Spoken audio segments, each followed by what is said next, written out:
Now in method of substitution, let's take next example, that is example 40.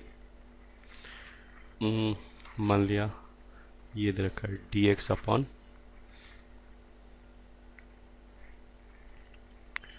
1 + 4 into E rest पर x. मान लीजिए question है। वैसे तो हमने सब्स्टिट्यूशन में क्या बोला था, will try to search for F and F dash pair, और फिर हम दूसरा हमने ये भी बोला था कि dx के साथ अगर कुछ लिखा होगा तो विल ट्राई टू थिंक कि ये किसका डेरिवेटिव है, जिसका डेरिवेटिव है उसको t मान के देख लिया। बट इस वाले केस में क्या है, इस वाले केस में तो फंक्शन एक ही जगह लिखा है, केवल ई रेस्ट टू पावर एक्स लिखा है और कुछ लिखा ही नहीं, तो एफ और एफ डैश का तो क्वेश्चन नहीं उठता। तो इसका मतलब क्या है कि ये फिर से सीधा सीधा क्वेश्चन नहीं है, हमें इसमें थोड़ा सा और दिमाग लगाना पड़ेगा। दिमाग कैसे कैसे लगा सकते हैं? एक तरीका तो ये हो गया कि हमने क्या किया, इस e raised to power x को 1 upon e raised to power minus x लिख लिया, ये ठीक है। या फिर ऐसे बोल दिया कि ऊपर नीचे e raised to power minus x से मल्टीप्लाई कर दिया। क्यों किया वो भी समझ में आ जाएगा। E raised to power minus x से मल्टीप्लाई किया तो ऐसे करके आ जाएगा +4, क्योंकि e raised to power x और e raised to power minus x 1 हो जाएगा, तो ये हो गया। ऐसा करने से क्या हो गया कि हमने x का एक और एक टर्म जनरेट कर लिया, जो फर्स्ट फॉर्म में यहाँ पे लिखा हुआ है उसमें तो केवल ई रेस्ट टू पावर एक्स वाला टर्म ही वेरिएबल है और कहीं x है ही नहीं। ऐसे लिखने से क्या हो गया कि हमने x वाला टर्म दो जगह क्रिएट कर लिया, एक न्यूमरेटर में एक डिनोमिनेटर में, पहला चीज़। एंड दूसरा चीज़, e raised to power minus x का डेरिवेटिव जो होगा वो e raised to power minus x ही होगा, एक माइनस साइन हो रहेगा चेन रूल से,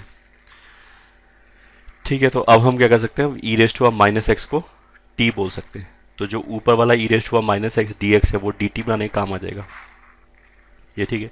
और लास्ट लेक्चर में हमने एक शॉर्टकट टाइप चीज़ बोला था, हमने बोला था कि अगर एफ डैश डी एक्स के साथ है तो एफ डैश अगर डी एक्स के साथ है तो फिर बचे हुए एक्सप्रेशन में मैं एफ एक्स को एक्स की तरह ट्रीट कर सकता हूँ। इसका मतलब क्या है कि अगर मान लिया मैंने इसको f बोला, जो डिनोमिनेटर में ये पूरा f है, तो इसका डेरिवेटिव क्या होगा, f का डेरिवेटिव क्या होगा, e raised to power minus x का डिफरेंशिएशन होगा e raised to power minus x into फिर माइनस एक्स को डिफरेंशिएट करेंगे तो आएगा -1, मतलब minus e raised to power minus x आएगा। तो न्यूमरेटर माइनस तो है नहीं, तो हमने क्या किया कि एक माइनस जबरदस्ती क्रिएट कर लिया, ऐसे e raised to power minus x +4 dx। अब क्या है कि ये f है और ये f डैश है, ये ठीक है। ये f है नीचे वाला और ऊपर वाला क्या है f डैश। f डैश को dx के साथ छोड़ दिया और नीचे वाला जो f है वो x की तरह ट्रीट हो जाएगा, x की तरह ट्रीट हो जाएगा मतलब 1 अपॉन एक्स लिखा हुआ, तो 1 अपॉन एक्स का इंटीग्रेशन क्या होगा, ln mod x। तो ln mod x, x का काम कौन कर रहा है यहाँ पे, ये +4 +c, यहाँ पे एक माइनस बाहर है तो उसकी वजह से ये माइनस, ये आंसर हो गया। ऐसा भी हो सकता है कि आंसर हमारा मैच ना कर रहा हो, तो फिर हम इसको थोड़ा सा और मैनिपुलेट करके देख सकते हैं, ऐसे लिख सकते हैं, this is 1 + 4 e raised to power x upon e raised to power x plus c which is equals to -ln 1 + 4 e raised to power x का mod and minus minus plus ln a upon b का formula लगा दिया, ln mod e raised to power x plus c. तो e raised to x तो positive, तो ये mod लगाने की जरूरत नहीं है, ln e चला जाएगा तो एक्स बचेगा, तो this can also be written as -ln 1 + 4 e raised to power x plus x plus c. Answer को इस फॉर्म में भी लिख सकते हैं, सेम ही चीज़ है, ये ठीक है। ये वाला जो क्वेश्चन, इस वाले क्वेश्चन हमने क्या किया, ऊपर नीचे e raised to minus x से मल्टीप्लाई किया। इस तरह का मैनिपुलेशन हमने क्या बोला कि जब प्रैक्टिस करोगे तो सीखोगे, ये ठीक है। इसको करने का दूसरा तरीका भी है कि हम जैसे मान लिया method 2, question was this dx upon 1 + 4 e raised to power x. तो मेथड 2 में हम ऐसे ही कर सकते हैं, e raised to power x को t बोल दिया, e raised to power x का derivative e raised to power x dx बराबर dt। अब इसमें e raised to power x तो अवेलेबल नहीं है, तो फिर इसको उधर ले गए तो याद आएगा dx is equal to dt upon e raised to power x. Substitution में अगर हमने एक बार x को t में चेंज कर दिया तो सब कुछ t में चेंज हो जाना चाहिए, तो डी एक्स की जगह आ जाएगा D T upon e raised to power x. E raised to power x को यहाँ से उठा के सब्सटीट्यूट कर दिया ताकि ये भी टी के टर्म्स में आ जाए। तो डी एक्स बराबर फाइनली कितना हो गया, डी टी अपॉन टी। अब यहाँ पे रखा, डी एक्स की जगह आ गया डी टी अपॉन टी, और ये पहले से लिखा हुआ है विच इज़ 1 + 4t। ये ठीक है। अब ये एल्जेब्राइक टाइप आ गया, इसको सॉल्व किया। कैसे सॉल्व करें वो अब तुम्हें सोचना पड़ेगा। केवल अगर ये टी होता या केवल अगर ये टी ये वाला टर्म होता, लीनियर टर्म होते, इन दोनों में से कोई भी एक केवल टर्म होता तो लॉग वाला फॉर्मूला डायरेक्टली लग जाता। तो यहाँ पे तो इन दोनों को किसी तरीके से अलग हटाएंगे। कैसे अलग हटाएं, हमने इस 4 को बाहर निकाला, तो 4 को बाहर निकाला तो ये हो गया 1/4 डी टी अपॉन, ये टी ऐसे ही रहेगा, और ये दूसरा ब्रैकेट ये वाला क्या बन जाएगा, टी प्लस 1/4। ये ठीक है। अब तुम ये देखोगे इन दोनों का डिफरेंस क्या होगा, ये हम पहले कर चुके हैं क्वेश्चन। इन दोनों का डिफरेंस होगा 1/4। तो ये जो बाहर 1/4 है इसको हम अंदर ले गए और ऐसे लिख लिया t + 1/4 माइनस टी। अगर डिफरेंस 1/4 नहीं होता 5 होता तो भी कोई बात नहीं, हम 5 से मल्टीप्लाई कर देते, 5 से डिवाइड कर देते। अगर डिफरेंस होता 5 तो इसमें तो बाई चांस जो डिफरेंस है वही बाहर लिखा हुआ है, ऐसे कर दिया, इन दोनों को सेपरेट कर दिया।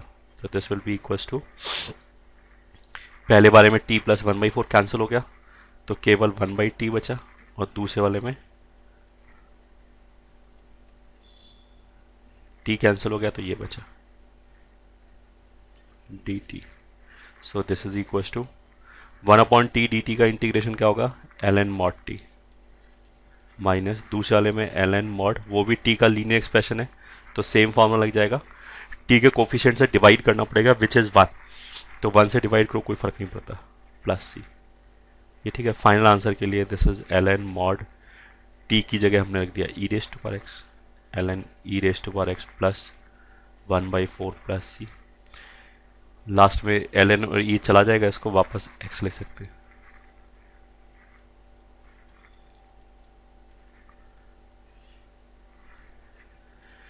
प्लस c, यही आंसर हो गया।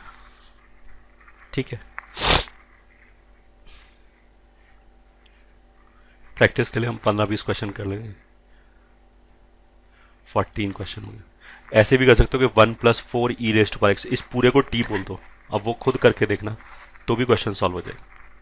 ये जो लिखा है ना 1 + 4 e raised to power x, इसको भी पूरे को t बोल दो। अभी इस वाले केस में तो हमने e raised to power x को केवल t बोला है, अगर हम पूरे को t बोल दें तो भी चल जाएगा।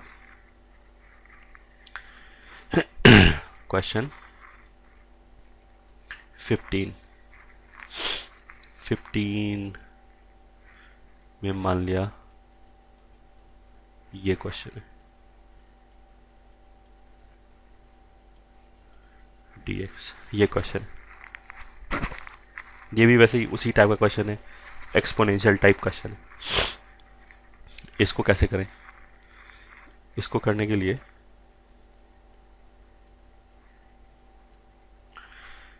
एक तरीका तो ये हो गया method 1 which is very easy, कि हमने क्या किया, ऊपर नीचे e raised to power -x से मल्टीप्लाई कर दिया, तो ये e raised to power x हो जाएगा। e raised to power -x से मल्टीप्लाई करोगे तो यहाँ पे एक e raised to power x चला जाएगा, ये कितना हो जाएगा, e raised to power -x upon e raised to power x plus e raised to power -x dx। ये ठीक है। यहाँ से यहाँ तक क्या किया, multiply numerator and denominator by e raised to power -x, तो ये आ गया। अब ऐसे आने से क्वेश्चन बहुत इजी हो गया, क्योंकि अगर ये f है तो ये सीधा f डैश बन गया, ये सीधा f डैश बन गया, क्योंकि e raised to power x का differentiation e raised to power x होगा, e raised to power -x का डिफरेंशिएशन चेन रूल की वजह से minus e raised to power -x होगा। तो अगर न्यूमरेटर में f डैश आए, अगर dx के साथ f डैश है, तो हमने एक शॉर्टकट बोला था एक दो स्टेप बचाने के लिए कि f डैश को dx के साथ छोड़ दो और जो बचा हुआ f है उसको x की तरह ट्रीट कर लो। तो e raised to power x plus e raised to power -x ये पूरा x की तरह ट्रीट हो गया, मतलब 1/x लिखा हुआ है इफेक्टिवली। तो 1/x का इंटीग्रेशन कितना हो जाएगा, ln एक्स, तो यही आंसर होगा प्लस सी। ये ठीक है, एक लाइन का क्वेश्चन। और इस e raised to minus x को लिखना चाहो तो 1 अपॉन ई रेस्ट टू पर एक्स करके लिख सकते हो। वैसे अगर इसको सिंप्लीफाई करोगे तो वेरीफाई योरसेल्फ कि आंसर को ऐसे भी लिख सकते हैं, प्लस सी। ठीक है, ये तो मेथड 1 हो गया।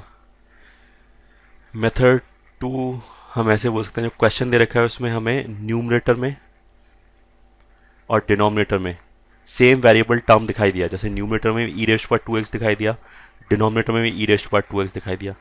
तो ये मैं पहले भी बोल चुका हूँ, कभी भी ऐसा हो पूरे मैथमेटिक्स के लिए, केवल इंटीग्रेशन की बात नहीं चलिए, पूरे मैथमेटिक्स में अगर हमें न्यूमरेटर और डिनोमिनेटर में सेम एक्सप्रेशन ऑफ एक्स दिखाई दे एफ एक्स, तो एक थॉट हमारा ये हो सकता है कि हम न्यूमरेटर से एफ एक्स हटा दें। मतलब जो न्यूमरेटर में ई रेस्ट टू पावर 2x है उसकी हेल्प से हम डिनोमिनेटर को जनरेट कर लें। तो कैसे जनरेट करेंगे? बहुत ईजी है, +1 कर दो, -1 कर दो, तो एक -1 पहले से था तो ये -2 हो जाएगा। E raised to power 2x + 1 dx, ऐसे हो गया, ये हो गया, ये हो गया। इनको सेपरेट कर दिया तो this will be equals to this upon this, तो 1 हो जाएगा, 1 × dx, और -2 upon dx upon e raised to power 2x + 1। ये ठीक है, ये क्वेश्चन अभी थोड़ी देर पहले हमने सॉल्व किया था। ये हो जाएगा x -2 इंटीग्रेशन ऑफ, इसमें ऊपर नीचे e raised to power -2x से मल्टीप्लाई कर लिया। ये अभी क्या था, इससे पहले क्वेश्चन यही था। और अगर इसको f बोलोगे तो f डैश क्या होगा? E raised to power -2x को डिफ्रेंशिएट करोगे तो e की वजह से ई रेस्ट टू पावर -2x आएगा, फिर -2x को डिफ्रेंशिएट करेंगे तो -2 और आएगा एक्स्ट्रा। तो यहाँ तो -2 पहले से लिखा हुआ है, तो इसी को अंदर ले जाओ। तो इसको अगर अंदर ले गए तो परफेक्ट डेरिवेटिव बन जाएगा। ऐसे अगर किया हमने तो 1 + e raised to power -2x dx। तो अगर ये f है तो ये पूरा क्या बन जाएगा? f dash. f डैश को छोड़ दो बस, तो x + ln mod 1 + e raised to power -2x + c, ये आंसर हो। ठीक है, I hope you understood. This is